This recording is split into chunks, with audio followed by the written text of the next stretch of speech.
Welcome to EnfinityCast. I'm your host, Halden. Today, we're exploring a deeply personal and slightly unsettling topic, the idea that our memory is, for lack of a better word, a liar. We rely on our memories for everything, our identity, our relationships, our knowledge of the world. But what if that foundation is less like solid rock and more like shifting sand? To help us navigate this, I'm joined by the wonderful Niko Ardent. Welcome, Niko. Thanks for having me, June. It's a fascinating subject because it forces us to confront how we build our own realities. We all like to think of our memory as a perfect recording, don't we? Exactly, like a little video camera in our heads that we can just rewind and play back. But cognitive psychology tells us that's not the case at all. That's right. The leading theory is that memory is reconstructive, not reproductive.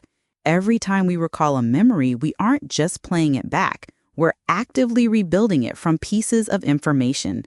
And in that process, things can get changed. So it's less like a video file and more like a story we tell ourselves. And each time we tell it, we might add a new detail or change a character's motivation slightly. Precisely. And our brains are susceptible to what's called the misinformation effect. This is where our recollection of an event is altered by information we encounter after the event has occurred. For example, if you witnessed a minor car accident and later someone asked you, how fast were the cars going when they smashed into each other? The word smashed might lead you to reconstruct the memory as being more severe than it actually was.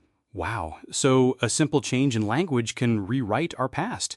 I've seen that in my own life. I had a vivid memory of being at a specific family party as a child, but it turns out my parents have photos proving I wasn't there. I had just heard the story so many times that my brain created a memory of it. That's a perfect example of source misattribution. You remember the details of the story, but your brain misattributes the source, making you the protagonist instead of just a listener. It's not a flaw, really. It's a feature of a brain trying to create a coherent narrative. So is our memory just broken then? Is it all unreliable? Not broken, just efficient. Our brain's goal isn't to be a perfect archivist of every mundane detail. Its goal is to keep the gist of our experiences to help us learn, predict, and survive. It smooths over gaps and edits details to create useful, meaningful stories that guide our future actions. A feature, not a bug. I like that. It's a reminder that our internal world is a creative process. So the key takeaway is that our memories are living, breathing stories, not static records in a library. Exactly. And I think that understanding can make us a little more forgiving of ourselves when we misremember and of others when their version of a shared past doesn't quite line up with our own. We're all just storytellers, doing our best with the material we have. A beautiful and insightful way to put it. Thank you so much for your time today, Niko, and thank you all for listening to EnfinityCast.